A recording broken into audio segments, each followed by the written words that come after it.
मेरे पीछे आपको संविधान के रचयिता बाबा साहब की तस्वीर और एक मूर्ति, बड़ी विशाल मूर्ति दिखाई दे रही होगी। और जो मूर्ति को आप देखेंगे तो इसका मतलब कहीं ना कहीं यही है कि हम इस वक्त जो है वो अंबेडकर पार्क में खड़े हैं। और मेरे जो इर्द गिर्द आपको लोग दिख रहे हैं, ये पूर्णतः जो है वो दलित समाज के लोग हैं। और यहाँ क्यों हैं? क्योंकि उत्तर प्रदेश के मुख्यमंत्री योगी आदित्यनाथ का जो एक बयान था, उससे सियासी हलचल पैदा हुई उत्तर प्रदेश में, और बल्कि उत्तर प्रदेश में ही नहीं, देश में भी। उनका बयान क्या था? बयान था ये कि उन्होंने जब आगरा के मंच से कहा कि हिंदुओं एक हो जाओ, यानी कि कहीं ना कहीं ये टारगेट था कि एक रहोगे तो नेक रहोगे और बटोगे तो कटोगे। तो चूंकि जब 4 वर्ण व्यवस्था है और वहाँ पर दलितों की भी उतनी ही भागीदारी है जितनी अन्य लोगों की है, इसलिए हम दलित समाज के लोगों के बीच में यहाँ मौजूद हैं और उनसे ये जानेंगे कि योगी जी के इस बयान के मायने क्या हैं और वो कैसे सोच रहे हैं और किस तरफ उनका रुख भी है। तो चर्चा की शुरुआत करते हैं लोगों से। क्या नाम है आपका? मनीष, पूरा नाम बताइए। मनीष साहू वाल्मीकि। हाँ, मनीष साहू वाल्मीकि। पीछे बाबा साहब की मूर्ति लगी हुई है। हम लोग अंबेडकर पार्क में चर्चा करने के लिए मौजूद हुए हैं कि जब योगी जी ने यह बयान दिया है कि एक रहोगे तो नेक रहोगे, बटोगे तो कटोगे, तो दलित समाज इसको किस तरह से अपनी प्रतिक्रिया दे रहा है? निश्चित तौर पर पूरा दलित समाज, चूँकि आगरा दलितों की राजधानी है, यहाँ से मैं एक संदेश देना चाहूँगा सभी को कि हिंदू एक होना चाहिए। जब जब इतिहास गवाह है, जब जब हिंदू बटाए तब तक हिंदू कटाए। इसका कई उदाहरण है। चूँकि देखिए, ये लोग भाजपा के लोगों पर दलित विरोधी आरोप भी लगाते हैं। मैं आपको बताना चाहता हूँ कि बहन कुमारी मायावती जी को भी भारतीय जनता पार्टी ने ही समर्थन देकर मुख्यमंत्री बनाने का काम किया। और जब हमारे वर्तमान गृह मंत्री और निवर्तमान राष्ट्रीय अध्यक्ष अमित शाह जी ने कहा था कि बाबा तेरा मिशन अधूरा, मोदी शाह पूरा करेंगे पूरा, तो वो आज पूरा होते हुए दिखाई दे रहा है। और पंचतीर्थ स्थल बाबा साहब के बनाने का काम भी भारतीय जनता पार्टी ने किया। और हम पूर्व में देखते हैं कि बाबा साहब की प्रतिमा तोड़ते हैं ये सपा के कार्यकर्ता।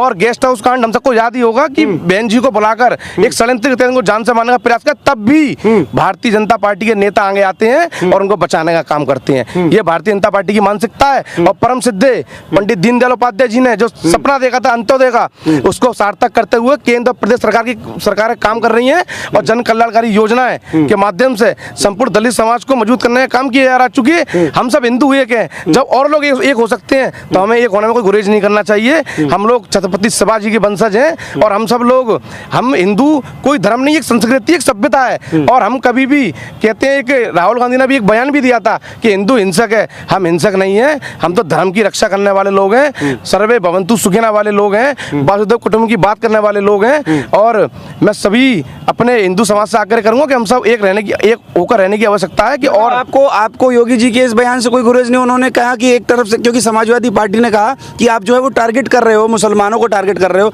और उनका इशारा जो है मुसलमानों की तरफ है, तो ऐसा लग रहा है आपको?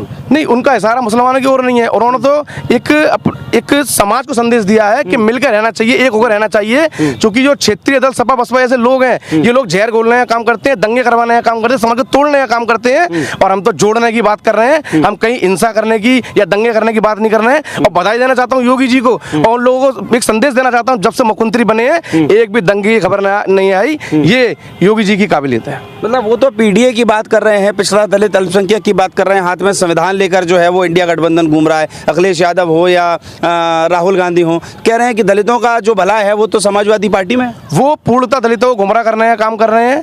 चूंकि जब प्रधानमंत्री ने शपथ ली थी, उन्होंने नौजवान, किसान, दलित, शोषित, वंचित, पीड़ित सबके लिए सरकार ने काम किया। और आप देखिए कि जब एक महिला रोड पर शौच के लिए बैठती थी, पूर्व की सरकारों में जाऊंगा, पिछली बात करूंगा, तो उस समय जब महिला कोई गाड़ी निकलती थी, उसकी रोशनी उस पर पड़ती थी, तो वो महिला उठ के भागती थी। उससे उसको कितनी पीड़ा होती होगी, ये दर्द किसी ने समझा तो भारत के प्रधान सेवक नरेंद्र मोदी जी ने समझा, उस पर काम किए। और 2047 तक उनका जो विकसित भारत का लक्ष्य है, उसमें सभी समाज की भागीदारी, सबका साथ, सबका विकास, सबके विश्वास के साथ वो आगे बढ़ रहे हैं। सरकार सभी के साथ है और किसी का भी साथ कोई भेदभाव नहीं किया जा रहा है। जब शौचालय देने की बात होती है, सरकारी आवास देने की बात होती है, तो उसमें ये नहीं देखा जाता कि जाति धर्म के लोग हैं, सबको देने का काम किया। हम लोग सबके साथ हैं।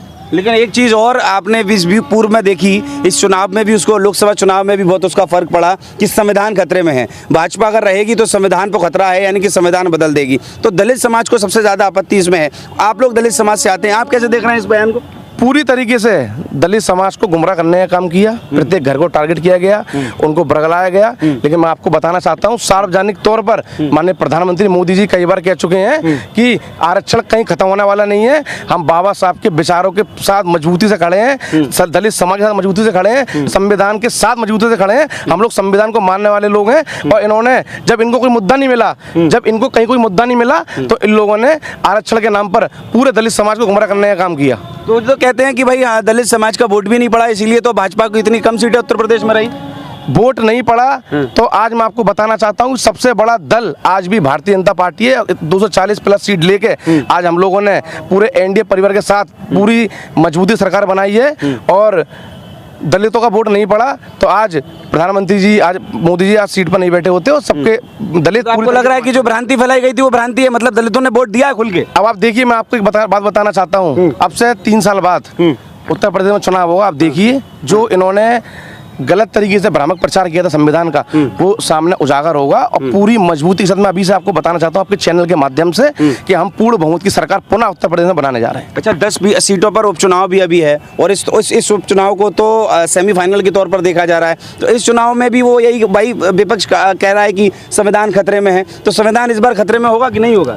देखिए, अभी चंद्रशेखर आजाद अपने आप को दलितों का नेता कहते हैं। हाँ।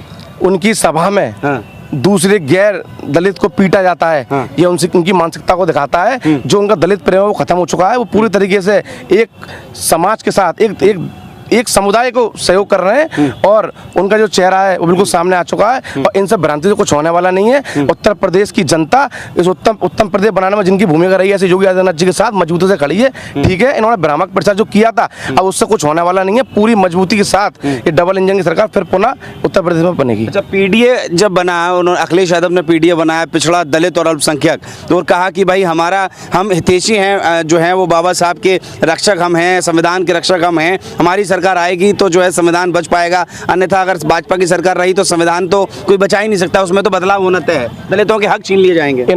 इनका कहीं कोई इनकी बात को गंभीरता से लेने वाला नहीं है। जब इन पर कोई मुद्दा नहीं है तो ये आरक्षण के मुद्दे को लाके बीच में बहकाने का, भटकाने का, समाज को बांटने का काम करते हैं। और इनकी बात में कहीं कोई दम नहीं है। और इसका प्रमाण मैं आपको दे रहा हूं, उपचुनाव होने जा रहे हैं। निश्चित तौर पर भारतीय जनता पार्टी पूरे 10 की 10 सीटों पर विजय प्राप्त। दलित साथ हो रहा है, दलित साथ आएगा, भाजपा के साथ है। क्योंकि दलितों को ये पता मालूम चल चुका है कि जो बाबा साहब का जो मिशन है और जो उनके विचार हैं और ये संविधान है, ये भारतीय जनता पार्टी का जो नेतृत्व है और जो माननीय मोदी जी की नीतियां, योगी जी की नीतियां हैं, इसी में ही सबका भला है, इसमें देश का भला है। क्योंकि हम लोग नेशन फर्स्ट वाले लोग हैं, हम राष्ट्र प्रथम की बात करते हैं। देश रहेगा तो हम रहेंगे, हमारी जाति रहेगी, हमारा परिवार रहेगा। यदि हम देश नहीं रहेगा तो कहीं कुछ होने वाला नहीं है। और इस देश का युवा, किसान, नौजवान, दलित, वंचित, सूचित, पीड़ित, सभी जाति से ऊपर उठकर सब लोग पूरी तरीके से राष्ट्र को ध्यान में रखते हुए भारतीय जनता पार्टी को वोट करेंगे। और 2014 से बदलाव पूरे देश में आ चुका है और राष्ट्रवाद की तरफ, राष्ट्रवाद के मुद्दों को ध्यान में रखते हुए, राष्ट्र को ध्यान में रखते हुए